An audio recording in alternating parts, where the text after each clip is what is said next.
靜心說書之聖經故事小天地。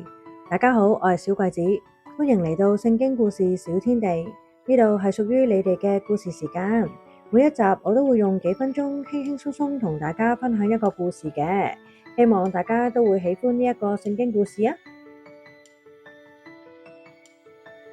今日小桂子同你哋分享嘅故事係挪亞方舟。小朋友啊，你哋有冇搭過郵輪啊？郵輪係一隻好大好大嘅船嚟㗎，有陣時佢會泊喺香港嘅尖沙咀或者啟德嘅碼頭。但係以下落嚟講嘅故事中嘅大船呢，都有佢一半咁大㗎。佢可以載住好多好多唔同種類嘅動物同埋屋企人，喺大雨同洪水裏邊安全咁樣喺度漂浮喎。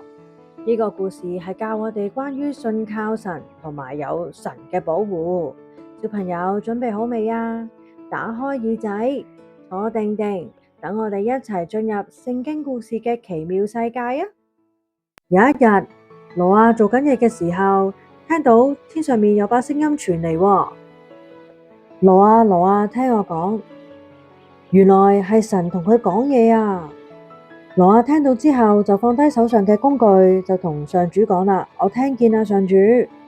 跟住主就同佢講啦：我要你做一艘大嘅木船，尺寸要容納到你全家以及每一種動物。跟住挪亞就問啦：點解啊？我諗極都諗唔明喎。我哋距離大海好遠啊！神就回答佢啦：喺我所創造呢個美麗嘅世界裏邊，四處都係有人犯罪爭鬥，所以我要降下洪水嚟毀滅呢一切。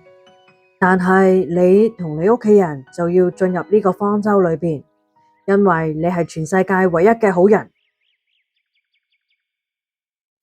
第二日，挪亞就呼喚佢嘅屋企人咯，大家快啲過嚟，我哋有嘢要做啦。挪亞佢就照住神嘅吩咐開始製造呢一個方舟啦。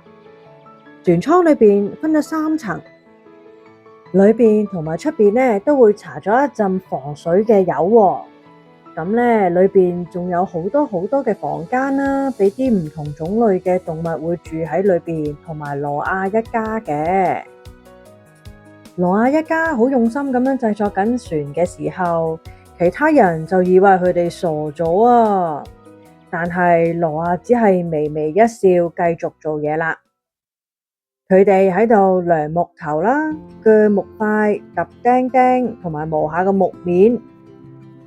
製作挪亞呢個方舟好耐啊，但係佢哋終於都做好啦。好啦，跟住挪亞就將每種動物嘅一公一乸都安排佢哋進入方舟。挪亞安排得好小心啊，因為動物有大有細，大嘅就好似大笨象咁噶喎，細嘅就好似啲蛇啊、小刺猬啊、烏龜咁樣啦，就驚啲大嘅動物壓到佢哋喎，所以其實呢件事都唔容易噶喎，但到最後佢哋終於都安全咁樣入到方舟裏邊，大門終於緊緊咁樣關閉啦。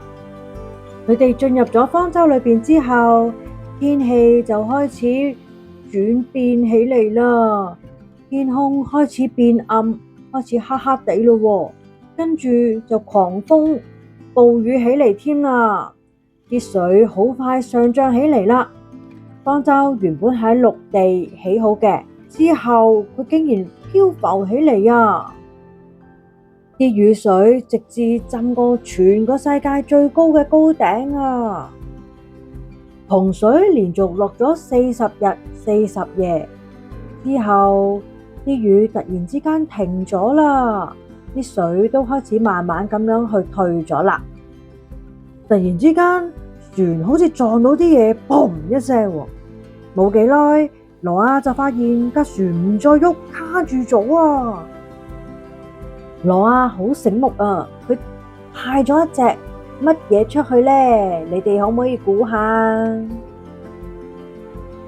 挪亞派咗一隻烏鴉出去啊，但係隻烏鴉就冇飛返嚟喎，之後挪亞又派咗隻鴿子出去，冇幾耐，鴿子又飛返嚟。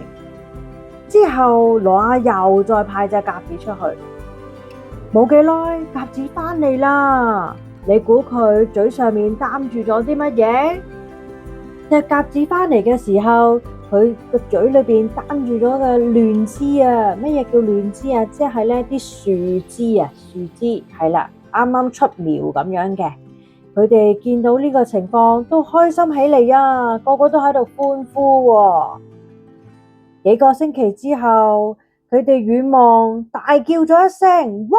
陸地啊！大水終於退去啦。之後挪亞就打開咗個方舟嘅門，大家都迫不及待咁樣出去啦。佢哋感受到雙腳着地嗰種感覺實在太好啦。之後天空出現咗一條彩虹啊！小朋友，你哋知唔知道彩虹係咩顏色㗎？挪亞一家望住個天空，好開心啊！